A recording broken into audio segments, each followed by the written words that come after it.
संत शोधक हितकारी सभा के राज्य के अध्यक्ष करण सिंह कोंकणी जी, सेक्रेटरी हमारे किशोर धमाले,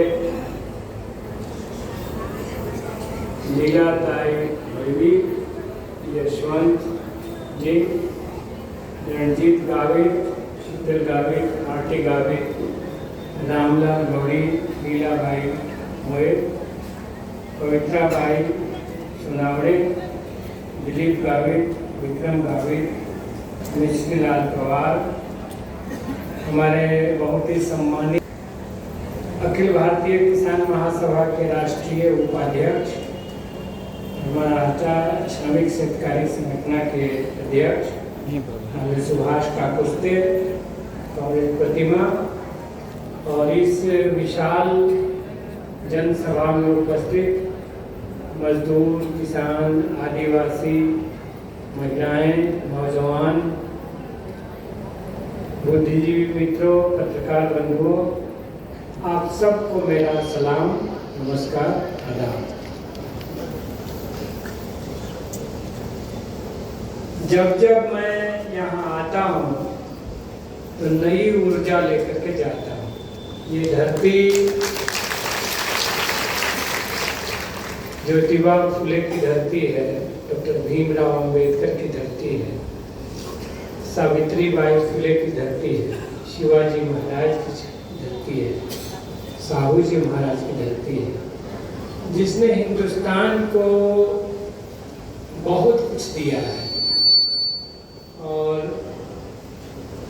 मैं घूम रहा था देश में तो बुद्ध मुझे दोबारा बिहार के बाद यहीं मिले, महाराष्ट्र में। ये बुद्ध की भी धरती है। इसकी वैचारिकी से हिंदुस्तान बराबर ऊर्जान्वित हुआ है। यहाँ के किसान आंदोलन से, यहाँ के आदिवासियों के आंदोलन से, यहाँ के महिलाओं के आंदोलन से देश को बराबर एक नई ऊर्जा और ताकत मिली है, दिशा मिली है। और मैं बार बार आपको सलाम करने आ जाता हूँ। उस समय भी आया था जब आप सैकड़ों मील पैदल चल के, महिला पुरुष सारे लोग, 10,000 लोग नासिक पहुंचे थे नंदुरबार से चल के। और आज भले सरकार उन बातों को भूल जाए, वादा खिलाफी कर दे, लेकिन उस समय सरकार को अपने पास आने के लिए आपने मजबूर किया था। और सरकार पहले तो बुलाई हमारे नेताओं को नागपुर में, लेकिन फिर उसे नासिक में आना पड़ा। यह आपकी ताकत थी। देश के किसान आंदोलन में, जो दिल्ली बॉर्डर पर देश के करोड़ों किसानों का आंदोलन चल रहा था, अभी भी उस जमाने का बैनर यहाँ लगा हुआ है जाहिर सभा का, वो 3 हितकारी कानून रद्द करो। तो रद्द तो करवा दिया आपने, बिल्कुल करवा दिया, लड़ाई की जीत हो गई।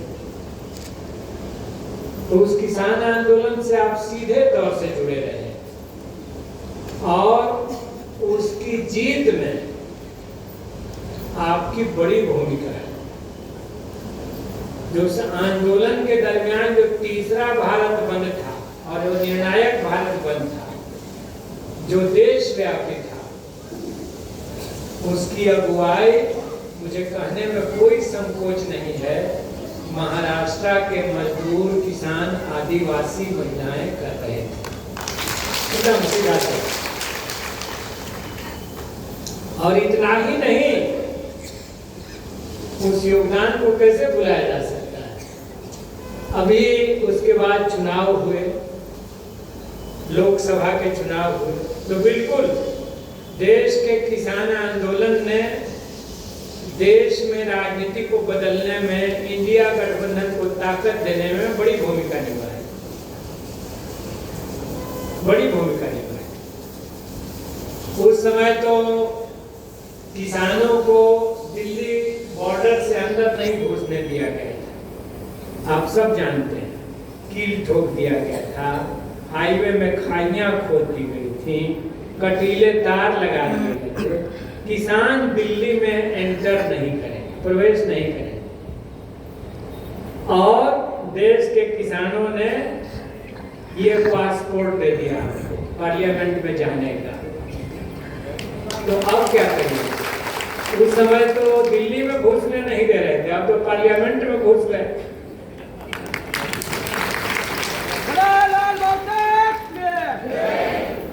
अब तो पार्लियामेंट के अंदर घुस गए, और हम ही नहीं घुसे, देश के 4 किसानों नेता जो इस आंदोलन में शामिल थे वो पार्लियामेंट के मेंबर बन गए, और इसमें आपकी भूमिका रही। मैंने कहा आपसे कि तीसरे भारत बंद में जब महाराष्ट्र के बहुत बड़े अमीर किसानों ने आंदोलन से अपना पैर पीछे खींच लिया, तो उस झंडे को कौन संभाला था? वो आप ही थे। यही सत्यशोधक का लाल झंडा था जिसने उस झंडे को थाम लिया और देश के किसान आंदोलन को जीत तक पहुंचाया कि 3 कानून मोदी जी को वापस लेना। इसीलिए आपको सैल्यूट करने आते हैं। हमारी जीत में भी आपकी भूमिका है। आपने यहां से चंदा भेजा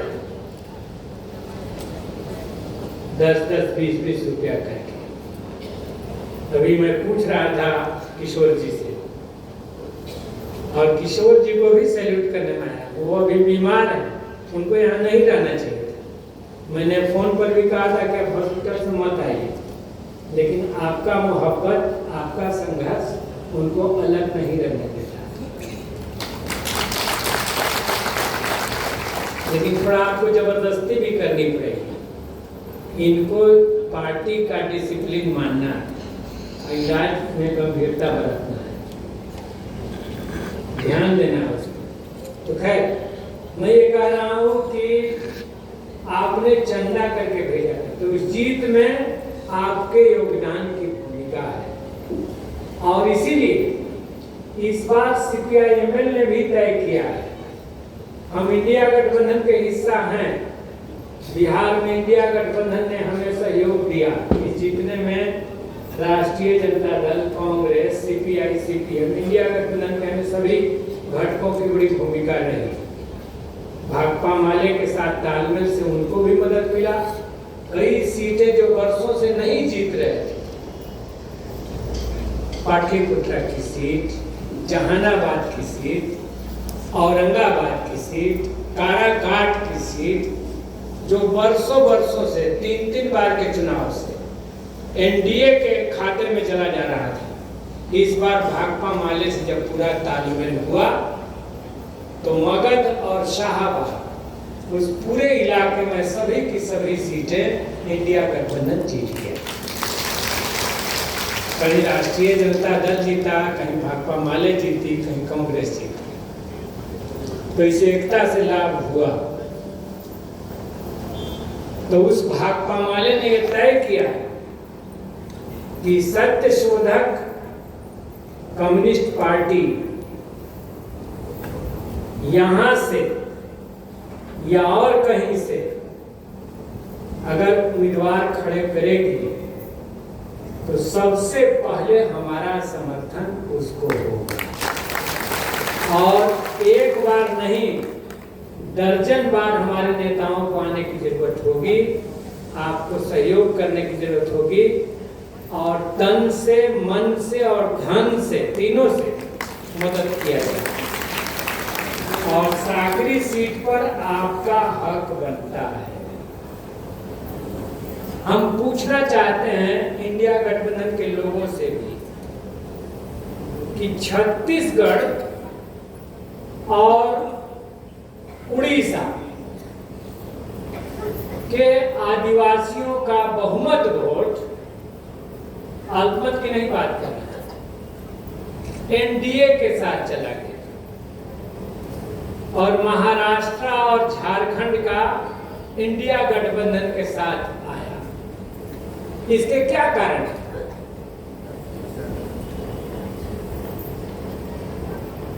इसके कारण यही है, ये लाल झंडा है, ये किसान आंदोलन है जिसके साथ कंधे से कंधा मिला करके यहाँ हजारों की तादाद में, यहाँ आपके संगठन को मैं इसलिए भी सलाम करता हूँ, महिला नेताओं को, साधारण कार्यकर्ताओं को, जिनके बारे में आमतौर से कहा जाता है अरे इनको कुछ बुझाता है, ये अनपढ़ है, लेकिन आपने नेता बनाया है, कार्यकर्ता बनाया है, समाज का अगुवा बनाया है। यही तो कम्युनिस्ट पार्टी का काम। लंका में बदलाव हो गया, नेपाल के बाद लंका में कम्युनिस्ट राष्ट्रपति बन गया। तो जो ये नब्ज को नहीं पकड़ेंगे वो मिस करेंगे। भारत में भी अगर भाजपा हिंदू राष्ट्र के लिए समाज में नफरत भड़का रही है, ब्राह्मणवादी वर्चस्व को थोपने की कोशिश कर रही है, कंपनी राज लाना चाहती है, तो सीधी बात है उसका विकल्प की विचारधारा कौन है? दक्षिणपंथी फासिस्ट विचारधारा के बरखिलाफ जाहिर सी बात है कि सबसे प्रगतिशील, सबसे वैज्ञानिक सोच वाली और सबसे अगुआ विचारधारा वामपंथ की है। इसमें कहने में कहीं से कोई दो राय नहीं है और कहीं से पता ही नहीं है।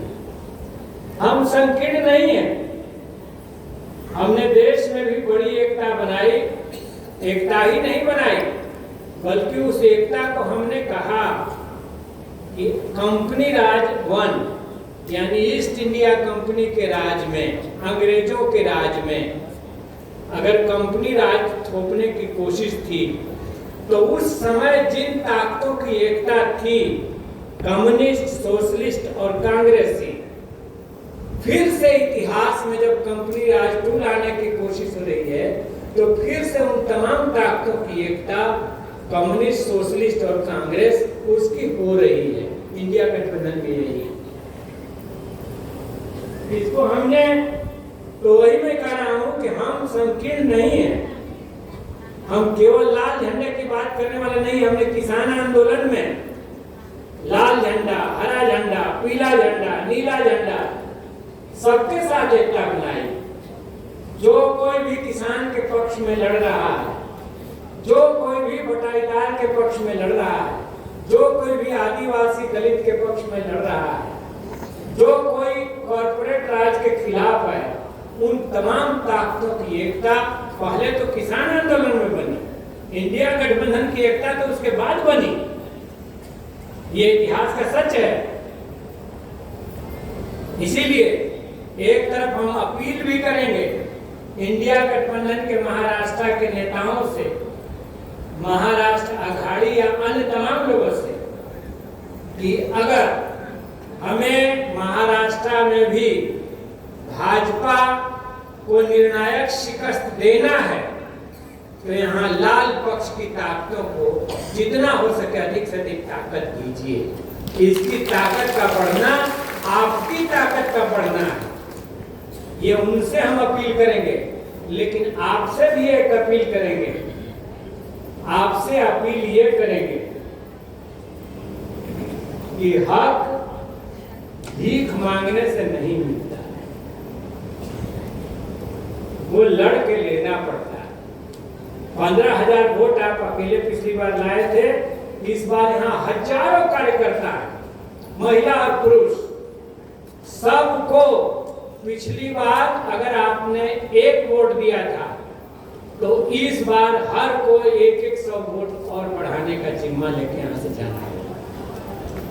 अकेले जीतने का दम रखना, अभी है समय, अभी से लेके होल्ड टाइमर के रूप में हमें इस बार अपना एमएलए, जैसे किसान आंदोलन ने ठान लिया कि हमें मेंबर पार्लियामेंट में भेजना, तो भेज दिया, वैसे ही आप ये तय कर लेंगे कि हमें अपने कामरेडों को इस बार महाराष्ट्र की विधानसभा में अपनी आवाज उठाने के लिए भेजना है। आपने तय कर लिया तो हो गया, हो जाएगा, बिल्कुल जाएगा, इसमें कहीं से कोई दो राय नहीं। और आपकी आपकी आवाज बुलंद करने वाला अब पार्लियामेंट में हो गया है। हम हैं, सुदामा जी हैं, अन्य साथी हैं। अब पहले से फर्क ये आ गया, आप यहां बोलिएगा, हम पार्लियामेंट के भीतर बोलेंगे। तो लड़ाई सड़क पर भी चलेगी, लड़ाई पार्लियामेंट के भीतर भी चलेगी। और शुरुआत हो चुकी है। पहले बजट भाषण में ही हमने फसलों के लाभकारी दाम का सवाल उठा दिया। पहले भाषण में ही हमने देश के सामने रख दिया कि कॉरपोरेट घराने कैसे मिलकर के सरकार को गाइड कर रहे हैं कि खेती का बजट कम रखो। 2019 में 5.2% कुल बजट का और 2024 में 3.15% कुल बजट का, यही हिसाब किताब। और अभी मैं दूसरा आंकड़ा देख रहा था, खेती प्रत्येक साल कोरोना में भी हमने साबित किया था, और वो आप हैं, देश का छोटा किसान है, पटाईदार है, मझोला किसान है, पट्टेदार है, आदिवासी किसान है, मछली मारने वाले हैं। ये छोटे किसानों के मेहनत से ही देश की खेती आज टिकी हुई है। और इन लोगों ने अपना कर्जा झेल करके, पेट काट करके कोरोना के समय में भी 3% का विकास दर दिखाया था। जब कॉर्पोरेट के हाथ में जो अर्थव्यवस्था की चाबी है वो 23% माइनस में चली गई थी, तो ये खेती है जिसने 3% का विकास दर दिखाया था।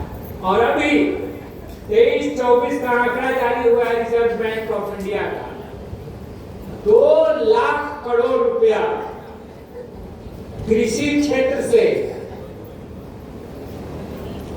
सरकार के खजाने में गया, सरप्लस 2 लाख करोड़ से ज्यादा। और हमारा कर्जा माफ नहीं हुआ है, जबकि कॉर्पोरेट घरानों का, बड़े पूंजीपति घरानों का, कंपनियों का 10 साल में 14 लाख करोड़ से ज्यादा का कर्जा माफ कर दिया गया, खत्म कर दिया गया। नंगी आंख से हम देख रहे हैं कि क्या हो रहा है। हम पैसा जमा करें और उनका कर्जा माफ हो, ये धंधा चल रहा है। हमारा विकास कैसे होगा? कहते हैं हमारे बाल बच्चों के लिए रोजगार नहीं है, वो पकौड़ा बेच के रोजगार करें, वो टेम्पो चला के रोजगार करें। सरकारी नौकरियां उनके लिए नहीं है, आरक्षण नहीं है। तो आपसे भी कहेंगे कि एक सरकार बदलने से नहीं, बार बार इनको कुर्सी से बेदखल करना होगा। और जो तेवर, जो जज्बा लोकसभा चुनाव के समय था, और महाराष्ट्र ने भी वो तेवर दिखाया था, मैं कहना चाहता हूं कि उस जज्बे को, उस मिजाज को अभी बरकरार रखने की जरूरत है, उस गुस्से को बरकरार रखने की जरूरत है। और जब तक ये कंपनी राज का रास्ता भाजपा नहीं छोड़ती है, हिंदुस्तानी समाज को बांट देने, बर्बाद करने का रास्ता नहीं छोड़ती है, तब तक इनका नाक बराबर जमीन में रगड़ते रहना होगा। एकदम इनको शिकस्त देना होगा, इनको बाहर करना होगा सत्ता से। इसीलिए लोकसभा के चुनाव हो, विधानसभा के चुनाव हो, बार बार हमें क्या करना है? एक वोट देना है और इनकी सब साजिश को फेल कर देंगे, जैसे काराकाट ने किया, जैसे आरा ने किया। करोड़ों रुपया बह रहा था एक तरफ, और दूसरी तरफ आम जनता ने 10 रुपया, 20 रुपया, 100 रुपया निकाल करके और उनको पराजित कर दिया। हमारे यहाँ बीजेपी का दलीय कोशिश भी चला, निर्दलीय कोशिश भी चला। भाजपा का प्लान ए और प्लान बी दोनों चला, लेकिन दोनों को जनता ने शिकस्त दी।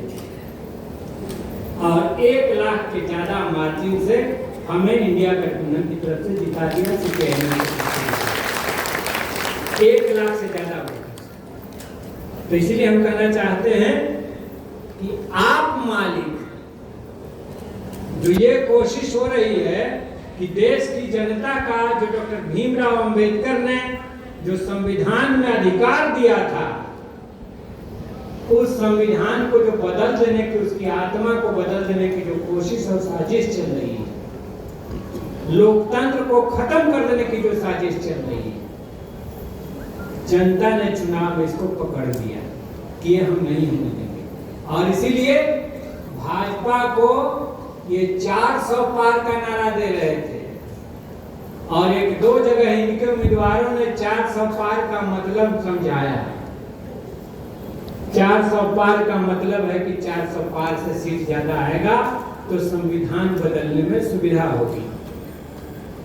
तो जनता ने इनको 300 भी नहीं पहुंचने दिया, 272-73 भी नहीं पहुंचने दिया, अकेले सरकार बनाने लायक नहीं लड़ने दिया, 240 पर इनको सीमित कर दिया। अब ये अलग बात है कि चंद्रबाबू नायडू, नीतीश कुमार जी जैसे लोगों से मिल मिलाकर के इन्होंने सरकार बना ली, लेकिन अकेले वो पावर सांप्रदायिकता फैलाने की, संविधान बदलने की, लोकतंत्र को खत्म करने की, वो जो अकेले बीजेपी उत्पात मचा रही थी, उसको जनता ने रोक दिया अपने वोटों के जरिए। तो मैं ये कहता हूँ इसको इस रूप में कि आपने तानाशाही को उखाड़ा तो नहीं, लेकिन हिला जरूर दिया, हिला दिया उसको। एक धक्का की और जरूरत, एक धक्का की और जरूरत। और बड़ी चालबाज पार्टी से पाला पड़ा है। पहले ये चुनाव के बोल रहे थे संविधान बदलने के लिए 400 सीट चाहिए, और अब क्या कह रहे हैं पार्लियामेंट के भीतर, अब कह रहे हैं कि संविधान के तो असली चैंपियन हम ही हैं। चित्त भी मेरा, पट भी मेरा। अब कह रहे हैं कि डेमोक्रेसी के सबसे बड़े चैंपियन हम ही हैं। अब इसका वो सुरलाप रहे हैं तो बहुत तेज तरार और चालू, लेकिन इनका चेहरा छुपता नहीं है। एक कानून को बदला, तीनों किताब बदल दिया फौजदारी कानून का कि अंग्रेजी राज का है, लेकिन उसमें बदलाव क्या किया? देशद्रोह की जगह पर ले आया कि नहीं है, राजद्रोह की जगह पर देशद्रोह। उसमें क्या हो गया? अब हो गया कि अगर अनशन पर बैठते हैं तो वो भी अपराध माना जाए। ये कानून का किताब बदलाव कर उसमें ये अब हो गया कि हाजत में 90 दिन तक, 60 दिन और 90 दिन तक किसी अभियुक्त को रहने का अधिकार इन्होंने नई किताब में दे दिया। तो 90 दिन तक, 60 दिन तक किसी भी अभियुक्त को रहिएगा तो पुलिस के टॉर्चर से कुछ बोलवा ले सकते हैं, कुछ भी। तो और तानाशाही बढ़ा दिया, तो लोकतंत्र का दिखावा उजागर हो गया कि दिखावा कर रहे हैं कि लोकतंत्र के चैंपियन, ये संविधान के रक्षक। असल ये संविधान विरोधी हैं, ये हिटलर की विचारधारा पर चलने वाले फासिस्ट फोर्सेस हैं। और बुद्ध की धरती पर हिटलर की विचारधारा नहीं चलेगी, ये हिंदुस्तान का संकल्प है। बिल्कुल ये संकल्प है हिंदुस्तान का। उसी परंपरा में ये सारे महापुरुष हैं और सदियों से लड़ाई चल रही है समानांतर। कुछ लोग चाहते हैं कि विषमता को बढ़ाएं और कुछ लोग समता मूलक समाज चाहते हैं। बाबा साहब ने कहा कि भारत को अगर एक रखना है तो संविधान को धर्मनिरपेक्ष रहना होगा। बहुत सारी भाषाएं, बहुत सारे धर्म, बहुत सारे जाति के लोग हैं इस देश में। अब जबरदस्ती नहीं चलेगी, ये राजशाही का दौर नहीं है, जमींदारी नहीं है। सबके मन से देश चलेगा और सबके मन से जब चलना है इस देश को तो धर्मनिरपेक्षता उसका उसूल होना होगा। और दूसरी बात ये कही कि आजाद भारत को यहीं खड़े नहीं रहना। 47 में जब आजादी मिली तो जमींदारी थी पहले, उसके पूंजीपतियों का तंत्र हावी था। उन्होंने कहा कि नहीं, यहीं खड़े नहीं रहना, भारत को समाजवाद तक जाना है। वो जो ऐसे अम्बेडकर की उंगली देखते हैं तो वो उंगली यही बताती है कि यहीं खड़े नहीं रहना, उसे समाजवाद तक जाना है, बराबरी के समाज तक जाना है। ये ऊंच नीच का भेदभाव को खत्म करना है, गरीब अमीर के भेदभाव को खत्म करना है। धीरे धीरे असमानता की जो खाई है, विषमता की जो खाई है, उसको पाटना है, कम करते जाना है और एक समता मूलक समाज की तरफ बढ़ना है। तो संविधान की मूल आत्मा ये थी। और सुब्रमण्यम स्वामी कोर्ट जा रहे थे कि समाजवाद और धर्मनिरपेक्षता दोनों संविधान से निकाल दिए जाए। तो ये बहुत मौलिक लड़ाई है। तो हम पार्लियामेंट में भी लड़ेंगे, महाराष्ट्र की विधानसभा में भी लड़ेंगे, देश की तमाम विधानसभाओं में लड़ेंगे।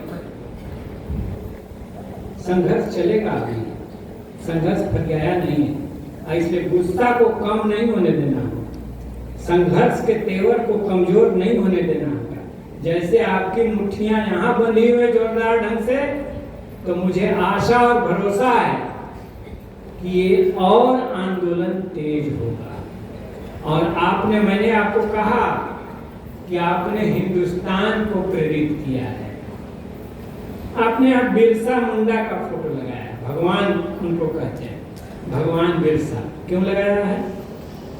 इसलिए कि झारखंड आंदोलन में सिद्धू कान्हू, बिरसा, इन तमाम लोगों ने हिंदुस्तान के अंग्रेजों के खिलाफ लड़ाई को एक गति दी थी। उनके नेतृत्व में हजारों हजार लोग थे। तो वैसे ही आज की तारीख में आज की नायिकाएं, आज के नायक आप हैं। और ये लड़ाई बढ़ रही है, ये लड़ाई बढ़ेगी। और बिल्कुल इस मीटिंग से ये ठान के जाना है कि हमें इंडिया गठबंधन से यहाँ का सीट मिले कि न मिले,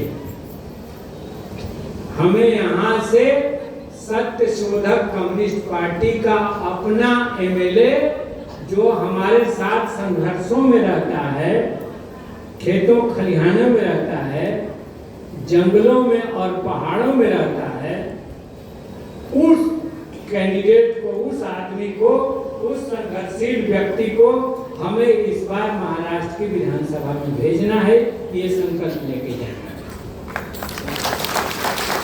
और ये बातें इस बार चंडीगढ़ में मीटिंग हो रही थी किसान नेताओं की, उसमें भी हमने कहा कि जब तक किसानों के हाथ में खेती रही, आदिवासियों के हाथ में जंगल और पहाड़ रहे, तब तक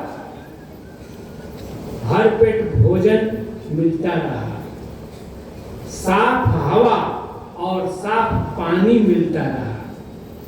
कंपनी राज वाले तो भटिंडा में कैंसर एक्सप्रेस चलवा रहे हैं, साफ हवा और साफ पानी रहने नहीं दे रहे हैं, पहाड़ों में खदान खोद रहे हैं और पानी खत्म। जो सदियों से चू करके पानी बहता है झरनों में, साफ पानी जिसको चुल्लू में लेकर आदमी पी लेता है, वो पानी की मिठास, वो पानी खत्म हो रहा है। इस बार के गर्मियों में अकेले बिहार में एक दिन में लू से 62 लोग मर गए। हमने दिल्ली की गोष्ठियों में कहा कि अब पाकिस्तान की बाढ़ और यूरोप की गर्मी की ही बात नहीं है, अब पर्यावरण किताबों का विषय नहीं है, अब वो हमारी जिंदगी को प्रभावित करने लगा है। हम अगर धरती इतनी गर्म हो जाएगी, तुम कहते हो कि हमारा तो ऑफिस एसी का है, घर रहने वाला वो भी एसी का है, बैठ के जाने वाली गाड़ी भी एसी की है, तो हमको दिक्कत नहीं है। लेकिन हम ये चुनौती देते हैं कि आम मजदूर को, आम किसान को, आम नौकरी वाले को, आम नौजवान को तो बाहर निकलना है। इसलिए धरती को इतना मत गर्म करो, इतना बर्बाद मत कर दो कि आम आदमी रहने लायक वो न रह जाए। तो ये एक लड़ाई है। इसीलिए केवल अपने जल जंगल जमीन की जो लड़ाई है केवल हमारे हक में नहीं है। अगर हम नहीं रहेंगे तो हिंदुस्तान नहीं रहेगा, हिंदुस्तान बर्बाद हो जाएगा। इसीलिए किसान आंदोलन की जब हम बात करते हैं तो उनके खेती और उनके फसल का लाभकारी दाम की ही बात नहीं होती है। किसान है तो भारत की सभ्यता और संस्कृति है। किसान है तो साफ पानी और साफ हवा है। आदिवासियों के हाथ में जंगल है तो हरियाली है और साफ हवा जंगल से चल के आती है, जिससे ऑक्सीजन मिलता है, तो सब लोग जिंदा हैं। ये अगर खत्म हुआ तो सब खत्म हो जाएगा। इसलिए बंद करो ये। हमारी लड़ाई केवल अपने हित में नहीं है, ये दुनिया की मानवता के हित में है। और ये लड़ाई अब केवल सड़कों पर नहीं चलेगी। पार्लियामेंट में अगर हमारे अनुकूल कानून नहीं लाओगे तो पार्लियामेंट को चलने नहीं दिया जाएगा, पार्लियामेंट को रोक दिया जाएगा। तो इसीलिए मैं कहना चाहता हूं कि आप इस बार इस लड़ाई को अब मांगने का समय नहीं है। अब बनी हुई सरकारों से मांगने का टाइम खत्म। महाराष्ट्र में चुनाव के ऐलान हो चुके होना है, मतलब होने ही वाला। तो अब मांगने का टाइम खत्म, अब अपनी सरकार बनाने का टाइम आ गया। अब अपना प्रतिनिधि चुन करके कि जो हमारे लड़ता मरता है, जो हमारा साथी है, जो हमारा कामरेड है, उसको असेंबली में भेजने का समय है, मांगने का समय नहीं है। जिसके कंधे पर हाथ रख करके हम कह सकें कि कामरेड के सवाल उठाइए। जैसे हमको दिन भर में 400 फोन अटेंड करते हैं और हमने कहा कि संसद की कुर्सी बहुत ऊंची हो गई है, सांसद मिलते नहीं हैं, इसको मजदूर किसान के बराबर खींच के ले आना है।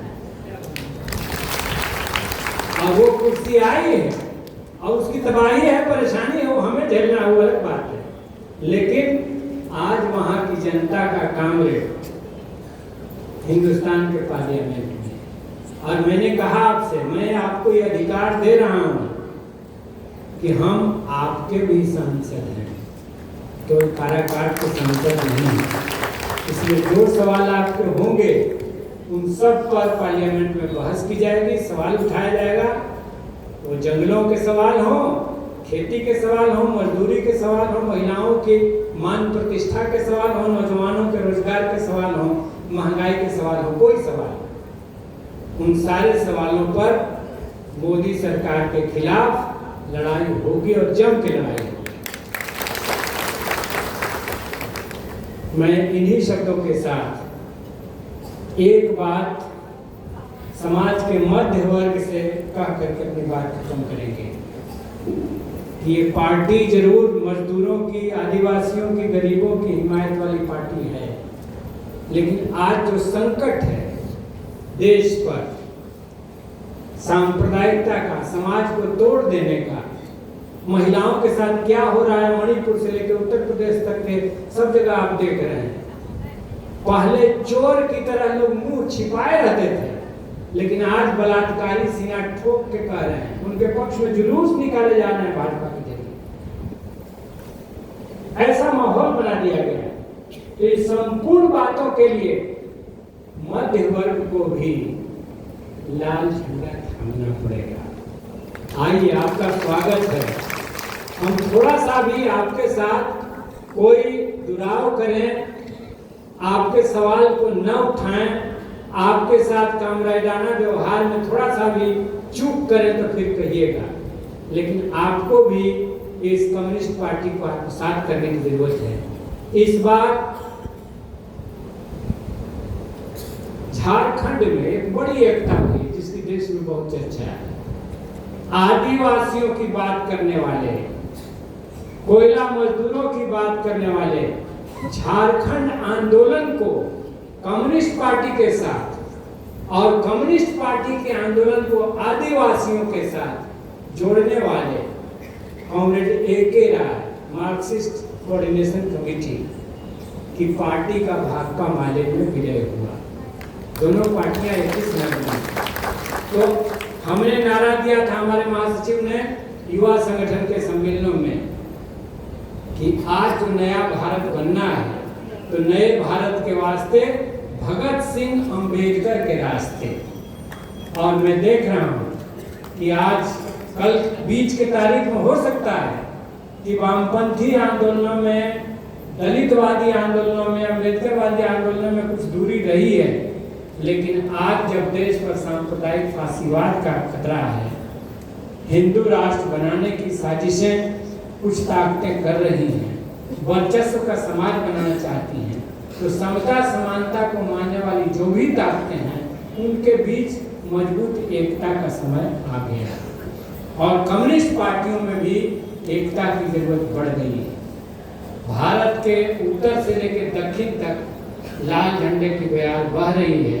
मैं समझता हूँ कि महाराष्ट्र भी लाल झंडे को और ताकत देगा और इंडिया गठबंधन जैसे लोकसभा चुनावों में सफलता की तरफ रहा है, बहुमत सीटें जीता है, उसी तरह से विधानसभा के चुनाव में भी भाजपा की तमाम टिकड़ों को शिकस्त देते हुए यहाँ पर आगे बढ़ेगा।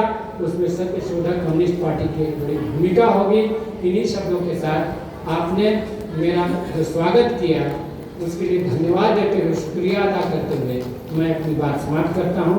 बहुत बहुत धन्यवाद। धन्यवाद सर। याच्यानंतर